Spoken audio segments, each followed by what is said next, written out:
வணக்கம் குளோப் தமிழ் உறவுகளே. இன்றைய தினத்திலே நாங்கள் ஆராய போகின்ற விடயம், நாங்கள் நேற்றைய தினம் ஜெனீவாவிலே ஐக்கிய நாடுகள் மனித உரிமை ஆணையாளர் மிஷெல் பேச்லே அம்மையார் அவர்கள் சமர்ப்பித்திருக்கின்ற அறிக்கை, இலங்கை தொடர்பான அறிக்கை, அது பற்றி நாங்கள் ஆராய இருக்கின்றோம். இதற்காக இரண்டு முக்கியமானவர்களை இணைத்துக் கொள்ளப் போகின்றோம். ஒருவர் நமக்கெல்லாம் பரிச்சயமான அம்பிகா சத்குணநாதன் அவர்கள், முன்னாள் மனித உரிமை ஆணையாளர். அவரை நாங்கள் இணைத்துக் கொள்வோம். வணக்கம். வணக்கம் அருண். வணக்கம். அடுத்தவர் ஒரு இளையவர். அவர் இலங்கையிலே தேசிய பாதுகாப்பு கற்கைகளுக்கான இலங்கை நிறுவனத்தின் முன்னாள் ஸ்தாபக பணிப்பாளர் நாயகமாக இருந்தவர். பல நூல்களை எழுதியிருக்கின்றார். இளம் விரிவுரையாளராக பல முன்னணி பல்கலைக்கழகங்களிலே கற்பித்துக் கொடுத்து கொண்டிருக்கின்ற முன்னாள் அரசியல்வாதி ஒசி அபேஸ் குணசேகர் அவருடைய புதல்வர் அசங்க அபேஸ் குணசேகர் அவர்களை நாங்கள் இப்போது இணைத்துக் கொள்கிறோம். Good evening. இந்த வேளையிலே நான் முதலிலே கேட்கின்ற கேள்வியை திரு அசங்க அவர்களிடம் கேட்கின்றேன். Doctor Asanka, that did you go through the report that made public by the UNHRC High Commissioner yesterday? Yes, I have. What is your initial take of this report? Well, it highlights a renewed approach to Sri Lanka on the reconciliation footing as well as the government's commitment. It discusses about limitations that the Sri Lankan government is having. So I think, and also very importantly, on various areas on militarization, also the inconsistency of policy, as well as, I mean, it's been 12 years since the end of the war. And so it highlights the most important areas that are not addressed for the last 12 years. So basically, I think what we should look at is not only yesterday's report, but also the Human Rights Watch, the publication clearly highlights there's inadequacy in areas such as in accountability and reconciliation in the Sri Lankan government's process. Okay. Thank you very much, Doctor. And Ambika அவர்களே, நீங்கள் இந்த அறிக்கையை ஏற்கனவே இந்த அறிக்கை இலங்கை அரசாங்கத்திற்கு அவர்களுடைய பதிலுக்காக அனுப்பி வைக்கப்பட்ட போது அதிலே கசியவிடப்பட்டிருந்தது. அந்த அறிக்கை கடந்த ஞாயிற்றுக்கிழமை சண்டே டைம்ஸ் பத்திரிகையிலும் வெளியாகி இருந்தது. இந்த வேளையிலே இந்த அறிக்கையை நீங்கள் பார்த்த போது நீங்கள் இதனை ஆச்சரியப்பட்டீர்களா அல்லது எவ்வாறு உணர்ந்தீர்கள்?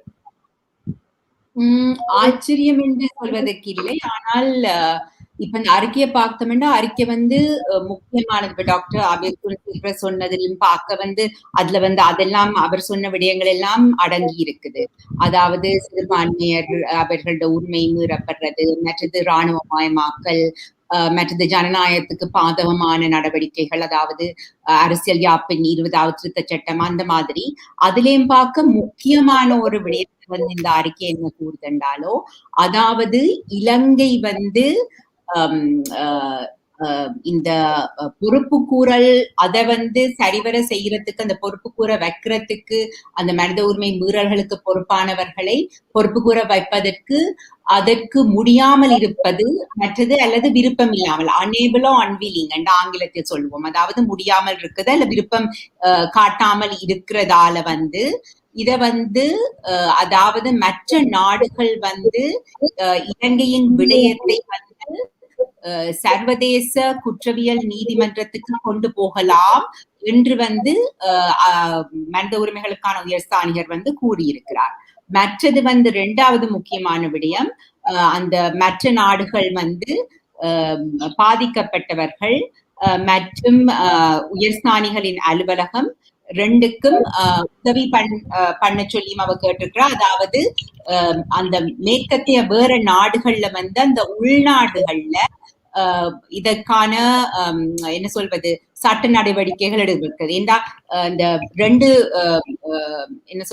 ஆங்கிலத்தில் சொல்வதென்றால் extra territorial jurisdiction, universal jurisdiction. அதாவது உலகளாவிய ரீதியில் வந்து சில விடயங்கள், சில மீறல்கள் வந்து மனித நேயத்துக்கு எதிரான மீறல்கள் என்று சொல்லி வந்து எல்லா நாடுகளாலும் ஏற்கப்பட்ட சில விடயங்கள் இருக்கின்றன.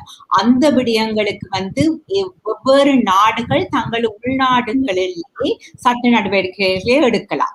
அப்ப ஆனோடைய இதுதான் அந்த ரெண்டு முக்கிய விடயங்கள் வந்து புதிதாக இந்த முறை வந்து ஸ்தானிகரின் அறிக்கையில் வந்து உள்ளடக்கப்பட்டிருக்கின்றன. Thank you very much. Dr. Asang, after seeing this report, it seems that UNHRC has hardened its stance on Sri Lanka. Why do you think so? No, it's clear. I mean, I mentioned last year very clearly, even to this channel, what the repercussions of basically withdrawing from all the investments what we have done at the UNHRC the subsequent years. So withdrawing was obviously not the right choice. This was expected if anyone has done a clear foresight analysis on what would happen. So I clearly mentioned this, and also the subsequent ministers who visited the UNHRC from 2015. If you take Mangala Samaravira, who co-sponsored the resolution, followed by Tilak Marapana, who mentioned completely something different narrative of hybrid codes, as well as his position. Then Dinesh Gunawardena, speaking of withdrawing. So there's three narratives from three of our foreign ministers, three different narratives. So it shows the inconsistency of Sri Lanka's policy towards reconciliation, as well as the problem that we promised to address. So in such a vacuum, I think, as well as the limitations that we have shown in our reconciliation process on achieving genuine reconciliation, that was something that's really clearly we should address. And also if you look at the few problems of the minority community that has faced, not only the Tamilian community, if you look at the Muslim community on the forced cremation issues, they are all highlighted in the Human Rights Watch report clearly on those areas. So I think these are areas that we should have addressed firmly, as well as committed. So things that we have committed, we from the LLRC back then, we committed to do some recommendations, implement those recommendations, but we failed. I mean, you can see from right throughout the 12 years. So this is expected, and obviously we have to address them. And to bring a genuine reconciliation process, obviously you need to monitor the process in a country like this, because if you look at even the devolution, that's why I bring in one of the main problems. Dr. Jayashankar's visit to Sri Lanka, he clearly highlighted we have not addressed the devolution. If you look at the last 33 years, we have taken our national problems are not addressed. So these should be addressed by our politicians. So governing party, opposition, all of them should address together, looking at as a national problem. So it's clearly it's expected, and I mean, obviously there is frustration of the minority community, and so we need to address it. Thank you. Ambika அவர்களே, இப்போது இந்த ஐநா ஆணையாளருடைய அறிக்கையை பார்க்கின்ற போது அவர் பரிந்துரைத்துள்ள விடயங்கள், உலகளாவிய நியாயாதிக்கம் போன்ற விடயங்களை பார்க்கின்ற போது சர்வதேச குற்றவியல் நீதிமன்ற ஐசிசி இவற்றையெல்லாம் அவர் கூறியிருக்கின்ற விடயங்கள், தமிழ் கட்சிகள் சில நாட்களுக்கு முன்னாக ஒன்றாக, அதாவது பல்வேறு கருத்துக்களை, வித்தியாசமான கருத்துக்களை கொண்ட தமிழ் கட்சிகள் ஒன்றாக சேர்ந்து அனுப்பிய கடிதத்திலே அவர்கள் கேட்டிருந்த விடயங்களையே பிரதிபலிப்பதாக அமைந்திருக்கின்றது அல்லவா? அவர்களுடைய விடயங்கள் பரிசீலனைக்கு எடுத்துக் கொள்ளப்பட்டிருக்கின்றது என்று நினைக்கிறீர்களா? அவர்கள் சொன்ன விடயங்கள் கடைசி உள்ளடக்கப்பட்டிருக்கின்றன. அதுக்கு பிறகுதான் இது உள்ளடக்கப்பட்டதாண்டு நான் கூற முடியாது. ஆனா எனக்கு தெரிஞ்ச வரையில உயர்ஸ்தானிகரின் அலுவலகம், பிகாஸ் நான் 8 வருடம் அலுவலகத்துல வேலை செய்தபடியா என்னுடைய அனுபவத்தின் பேரில் இந்த மாதிரியான அறிக்கை ஒரு 3-4 மாசத்துக்கு முதலேயே அது எழுத தொடங்கி விடுவார்கள். ஆனால் அதுக்கு பிறகு நடக்கும், அதாவது சிவில் சமூகம் அல்லது இந்த மாதிரி கட்சிகள் பரிந்துரைகளை மேற்கொண்டால் அவர் கட்டாயமாக அது கவனத்தில் எடுத்துக்கொண்டு அந்த விடயங்கள் முக்கியமான விடயங்கள் அவர் ஏற்கனவே அந்த அறிக்கையில் உள்ளடக்கப்படாவிடில் அது உள்ளடக்குவார்கள். மற்றது இந்த அறிக்கையில் 2 அடுத்த முக்கியமான விடயங்கள். ஒன்று அதாவது இந்த பரிந்துரைகள்ல இருக்குது தனிப்பட்ட நபர்களுக்கு, அதாவது மனித உரிமை மீறல்கள், மனிதநேய குற்றங்கள் சுமத்தப்பட்டு அதற்கு என்ன சொல்வது, அந்த கிரெடிபிள் எவிடன்ஸ் சொல்றது, கிரெடிபிள் அலிகேஷன், அதாவது ஒரு இருக்கிற நபர்கள் அவர்களுக்கு எதிராக நாடுகள் தனிப்பட்ட நபர்களுக்கு எதிராக அவர்களின் வங்கி கணக்குகள் வெளிநாட்டில் இருந்தேண்டா அதை என்ன சொல்வது ஃப்ரீஸ் பண்ணுவது, அல்லது அவர்களுக்கு எதிராக அவர்கள் நாட்டை விட்டு அந்த நாட்டுக்கு போக முடியாமல், அதாவது தடைகள் போடுவது, அந்த மாதிரியான விடயங்களும் நாடுகளை செய்ய சொல்லி உயர்ஸ்தானிகர் தந்த பரிந்துரைகள்ல உள்ளடக்கி இருக்கிறார்.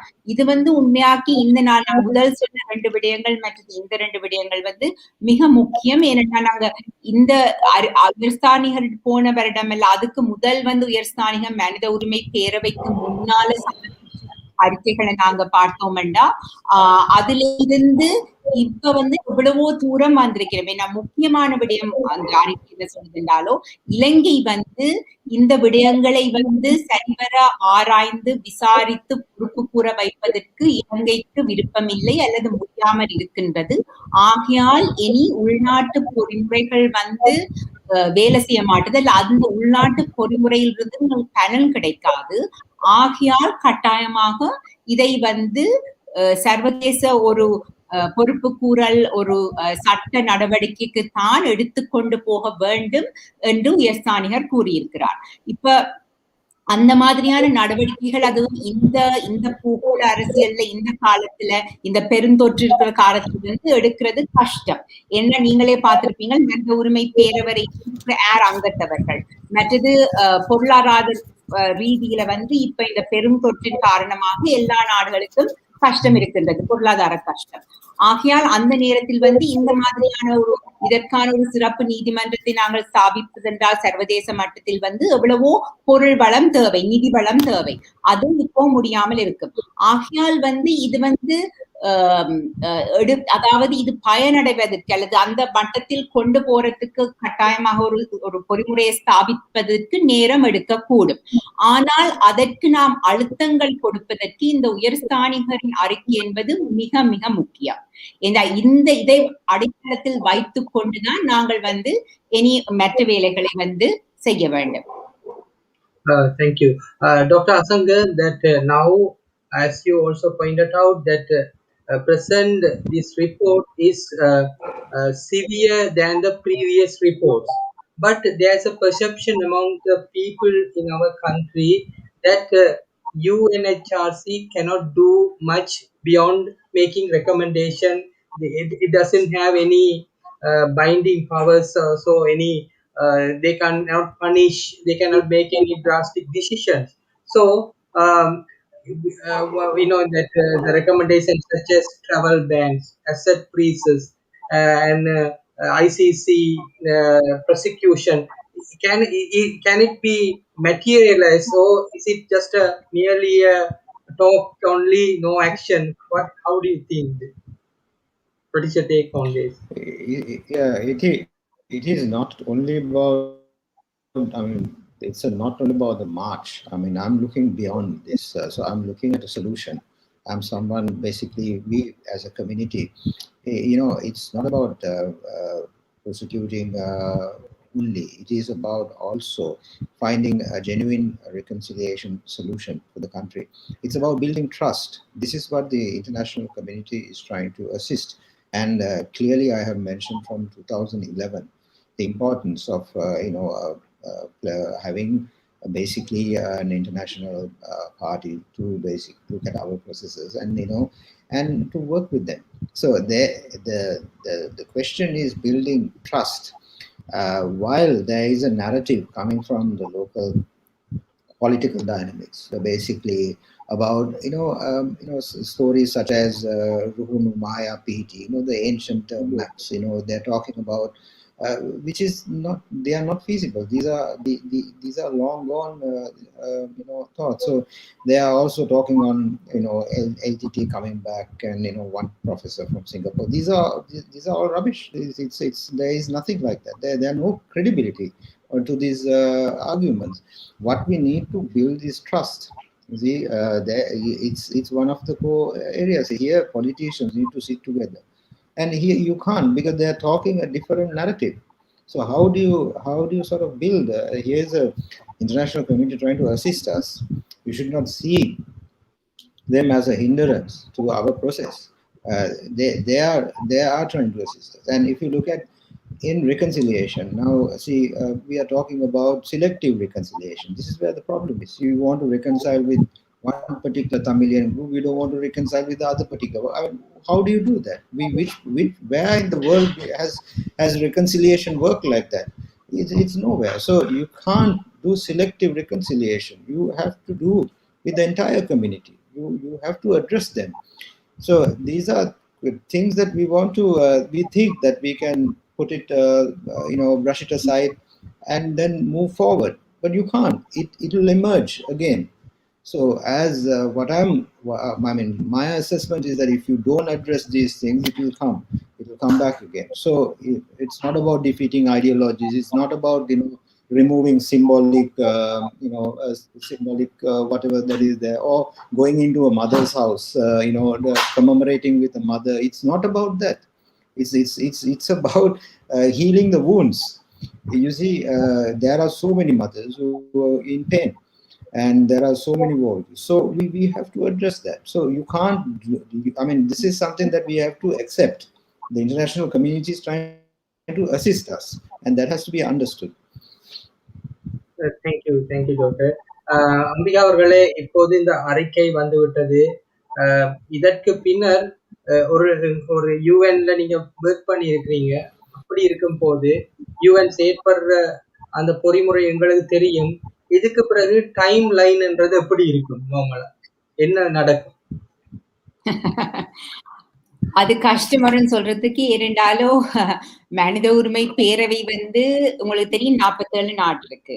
அப்ப மனித உரிமை பேரவையில யார் அங்கத்தவர் என்றதை பொறுத்தது. இப்ப அவ ரெசல்யூஷன் ஒன்று கொண்டு வர போகினோம். ஆனா அது கொண்டு வர்றதுக்கும் எதிர்ப்பு இருக்கும். இப்ப சைனா சொல்லி இருக்கு, தாங்கள் இலங்கைக்கு உதவும், இலங்கையில பக்கம்தான் இருப்போம். அப்ப அந்த நேரத்துல vote பண்ண, அதாவது அதுக்கு vote பண்ண வேண்டி வரும். அப்படி வரைக்கு இப்ப எத்தனை ஆட்கள் அதற்கு சார்பாக வாக்களிப்பினம், எத்தனை ஆட்கள் எதிராக வாக்களிப்பினம், எத்தனை ஆட்கள் வாக்களிக்காமல் இருப்பினம். இப்ப அதெல்லாம் கூட எனக்கு தெரிஞ்ச வரையில இப்ப ஜெனீவால அதெல்லாம் தீர்மானம் செய்யலே. கொஞ்சம் கஷ்டமா இந்த பேச்சுவார்த்தைகள் போய்கொண்டு இருக்குது. சிவில் சமூகங்கள் மற்றவர்கள் அழுத்தம் கொடுத்து கொண்டுதான் இருக்கிறார்கள். ஆகையால் சொல்வது கடினம். ஆனா இதுல இருந்து வர வேண்டிய ஒரு விஷயம் முக்கியமாக அதாவது இந்த மாதிரியான ரெசல்யூஷன் ஒன்று வந்தால் அது உயர்ஸ்தானிகரின் அலுவலகம் இப்ப எத்தனையோ வருடங்கள் மாதிரி என்னமும், அதாவது எதிர்காலத்திலையும் அவை இலங்கையின் மனித உரிமை அந்த நிலவரத்தை கண்காணித்து இந்த மாதிரியாக மனித உரிமை பேரவைக்கு அறிக்கைகள் சமர்ப்பிக்க வேண்டும். அது மிக முக்கியம். ஏன்னா அது இலங்கையின் இந்த மனித உரிமை நிலவரம் கண்காணிப்பிலேயே ஒரு சர்வதேச சமூகத்தின் முக்கியமாக ஐநாவின் கண்காணிப்பில் இருக்கும். அப்ப இங்க இருக்கிற நடக்கிற ஏதாவது மீறல்கள் நடந்தா கூட அது வெளிவரும். இப்ப ரெண்டு வேற விஷயம் அருண் இந்த அறிக்கையில முக்கியம் 2 விடயங்கள். ஒன்று உயர்ஸ்தானிகர் ஒரு எச்சரிக்கை விடுறா. அவ சொல்றா சில விஷயங்கள், அதாவது இராணுவமயமாக்கல், மற்றது சிறு சமூகங்களுக்கு கொடுக்கப்படும் அழுத்தங்கள், கண்காணிப்புகள், மிரட்டல்கள், மற்றது அந்த மாதிரியான மற்றது சிறுபான்மை சமூகம் எதிர்கொள்ளும் மீறல்கள், இதெல்லாம் அவ ஒரு முன்னெச்சரிக்கை. ஆங்கிலத்தில் சொல்வதென்றால் ஏர்லி வார்னிங். அதாவது இந்த மாதிரி விடயங்கள் ஒரு சமூகத்தில் நடந்தால் அது பாரதூரமான மனித உரிமை மீறல்களுக்கு எதிர்காலத்தில் வழிவகுக்கும் என்று சொல்றா. நாங்கள் எல்லாரும் கவனத்துல எடுக்கணும் என்று. 2வது விடயம் அவ என்ன சொல்றா என்றாலோ, நாங்கள் அது நடக்காமல் நடவடிக்கை எடுக்க வேண்டும், தடுக்கிறதுக்கு. அதாவது ஆங்கிலத்தில் சொல்வதுல பிரிவென்டிவ், தடுக்கிறதுக்கு. அந்த 2 விடயங்களும் சொல்றா. இப்ப உயர்ஸ்தானிகருட கண்காணிப்பில், ஐக்கிய நாடுகள் பேரவையின் கண்காணிப்பில் இலங்கை இருக்காவிட்டால் இந்த மாதிரியான அறிக்கை வெளிவந்திருக்குமாறும் சொல்லுங்க. ஏன்னா இப்ப எங்க தமிழ் சமூகத்துல கூட சில அரசியல் கட்சிகள் ஆக்கள் சொல்லின மனித உரிமை பேரவையில இருக்கிறதால எங்களுக்கு சர்வதேச மட்டத்துல பொறுப்பு கூற ஒரு பொறிமுறையை ஸ்தாபிக்கிறதுக்கு முடியாமல் இருக்கும் என்று தானே. ஆனால் இப்படி ஒரு உயர்ஸ்தானிகரின் கண்காணிப்புல இருக்காட்டிக்கு இப்படி ஒரு அறிக்கை வந்திருக்குமா? இந்த மாதிரியான பரிந்துரைகள் வந்திருக்குமா? சர்வதேச மட்டத்தில் ஐநாவில் இந்த உயர்ஸ்தானிகரின் அறிக்கைக்கு மிக மதிப்பு இருக்கு. நாங்க வேற எத்தனையோ நாடுகளை பார்த்தா கூட அந்த அறிக்கையின் அடிப்படையில் தான் எத்தனையோ நடவடிக்கைகள் எடுக்கப்பட்டிருக்கின்றன. ஆகையால் ஒரு கருத்தியல் ஒன்று இருக்கிறது. இவர்களால் ஐநா மனித உரிமை ஆணையாளர், ஐநா மனித உரிமை ஆணைக்குழுவால் வெறுமனே பரிந்துரைகளையும் அறிக்கைகளையும் தான் விட முடியும். ஆனால் இவர்களுக்கு தண்டனை கொடுக்கின்ற அதிகாரங்களோ, விசாரிக்கின்ற அதிகாரங்களோ, அதாவது இதனை தாண்டி சென்று நடவடிக்கை எடுக்கின்ற இது இல்லை என்று கூறப்படுகிறது அல்லவா? இல்ல, என்னடா அருண், மனித உரிமை பேரவையில சில ரெசல்யூஷன்களை நாங்கள் கொண்டு வந்தால், இல்ல அழுத்தங்களை கொண்டு வந்தால், அல்ல முடிவுகளை எடுத்தாத்தான் இப்ப நீங்க வேணுமெண்டா சர்வதேச குற்றவியல் நீதிமன்றத்துக்கு போறதுக்கு இலகுவா இருக்கு. இப்ப நாங்கள் மட்டும் இங்க இருந்த அழுத்தங்களை கொடுத்து சர்வதேச மட்டத்துல ஒரு சிறப்பு நீதி பொறிமுறையை உண்டாக்குவது மிக கடினம். அல்லது இதை சர்வதேச குற்றவியல் நீதிமன்றத்துக்கு கொண்டு போறது மிக கடினம். ஆக ஐக்கிய நாடுகள் அந்த மனித உரிமை பேரவை உயர்ஸ்தானிகரின் அறிக்கை முக்கியம். ஏன்னா அது அங்கால போறதுக்கு ஒரு என்ன சொல்வது ஸ்டெப் மாதிரி. ஆகையால் அது பரிந்துரை மட்டுமே நாங்க சொல்ல முடியாது. இல்லாட்டிக்கு எப்படி செய்வினம்? நீங்களே சொல்லுங்க. Doctor, my final question to you. Doctor, few months back, if I remember correct, Field Marshal Fonseca addressing the parliament, he said he denied a visa to USA, and few other ex-military personnel also they were denied of refused visa. So important countries. So for their own interest, this has to come. They have to find a solution to this issue. Now, the High Commissioner recommended travel ban, asset freezes, these things. How Sri Lankan government should find a solution to this? What needs to be done in order to come out from this issue? Because initially when this come up in 2009, everybody thought it's only for 1 or 2 seasons, then it will vanish. But now it's more than 12 years. The issue is still keep coming back. So what is the best solution for this? Well, I think we need to restart where we started and invested work initially. National reconciliation conferences has to begin again. It can't stop. I mean, one regime started, the next regime stopped, the other regime does something else. So there should be consistency in the policies. There should be genuine approach to the process. Government foreign ministry has to have a document called a diaspora re-engagement strategy. For 12 years, the foreign ministry failed to produce a re-engagement strategy with the Sri Lankan diaspora outside. I'm talking about the large diaspora, Tamilian, Sri Lankan.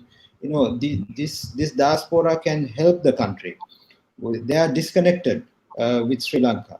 So only way to solve this is with the diaspora. And it's very important.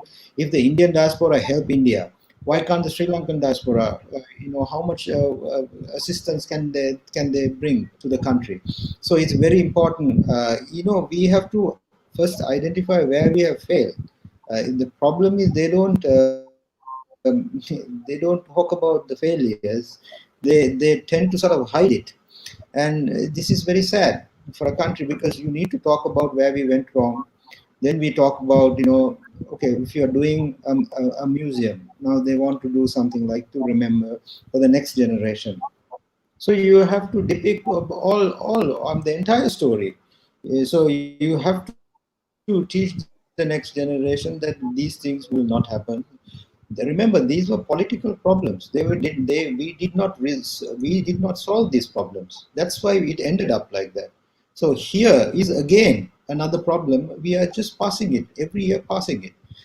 If you talk about devolution now, the government's own minister of provincial council is against provincial council. So what else is there to talk? So I'm actually disappointed in those statements, because we have invested heavily on these areas. A lot of people gave their lives. A lot of people made a lot of investment in this. So what we need to do is build trust. Number one, without trust you can't have reconciliation. You re-engage with the diaspora, you re-engage with the international community, and then because the people, the investments, everything will come out, the country will develop. So you're talking about a secular country, but then look at the things when in practice you don't have it, unfortunately. So these are things that we have to address. Thank you for your valuable comment. இறுதியாக அம்பிகா அவர்களே, இப்போது இந்த இந்த நிலையில் இருந்து இப்போது நாங்கள் வந்திருக்கின்ற இந்த சூழ்நிலையை கடந்து போவதற்கு நாங்கள் இதனை சரியான முறையிலே பயன்படுத்தி கொண்டு ஒரு சரியான பொறுப்பு கூறலை, நல்லிணக்கத்தை அடைவதற்கு தமிழர் தரப்பிலே நாங்கள் செய்ய வேண்டியது என்ன என்று நினைக்கிறீர்கள்? என்ன செய்ய வேணும்? நான் நினைக்கிறேன் முக்கியமா அரசியல் கட்சிகள் தங்களுக்குள்ளேயே என்ன சொல்றது, அப்ப அவ எழுதின கடிதம் ஒரு நல்லபடியும் இல்ல, எல்லாரும் ஒன்றா சில அடிப்படை கொள்கையின் அடிப்படையில சில அடிப்படை விடயங்களை கேட்டிருக்கிறார்கள். அப்படித்தான் நான் நினைக்கிறேன் அவர்கள் கொள்கை வேறுபாடுகள் இருந்தான்னு நெடுகே மற்றவையை தாக்குறதுல நேரத்தில் விரயமாக்காமல் தமிழ் மக்களுக்காக பொதுவாக இந்த மாதிரியான முக்கியமான விடயங்களில் கட்டாயமாக சேர்ந்து செய்யப்பட வேண்டும். அது ஒன்று. இரண்டாவது, அந்த சிவில் சமூகம் என்பது உண்மையாகவே கடந்த 10 வருடங்கள் 12 வருடங்களும் மிக சில, அதுவும் வடக்கு கிழக்குல இருக்கிறவர்கள் சிறப்பாக தான் செயற்பட்டு கொண்டிருக்கிறார்கள் எத்தனையோ கடினங்களுக்கு எதிர்ப்புகளுக்கு மத்தியில். ஆகையால் அவர்களை நாங்களும் எப்படி எந்த விதத்தில் நாங்கள் புலம்பெயர்ந்த தமிழர்கள் என்ன, இங்கே இருக்கிறவர்கள் என்னன்னு நாங்கள் அவர்களுக்கு என்ன சொல்வது சப்போர்ட்டை கொடுக்கத்தான் வேணும்.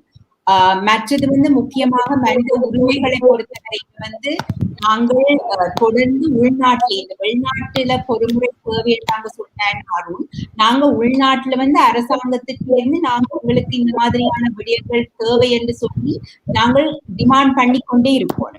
என்ன நாங்க மறந்துடக்கூடாது, நாங்க இலங்கையின் பிரஜைகள் இங்கே இருக்கிறார்கள்.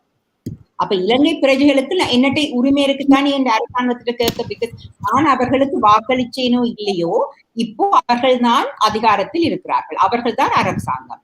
ஆகையால் பிரஜையாகிய நான் எனக்கு உரிமை இருக்கின்றது.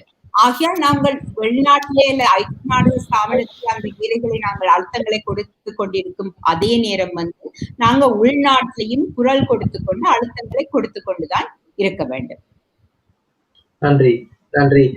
தேங்க்யூ வெரி மச் டாக்டர் அசங்க. நன்றி அம்பிகா சத்குணநாதன் அவர்களை இந்த பயனுள்ள கலந்துரையாடலிலே இணைந்து கொண்டு நமக்கு நல்ல தகவல்களை தந்தமைக்காக.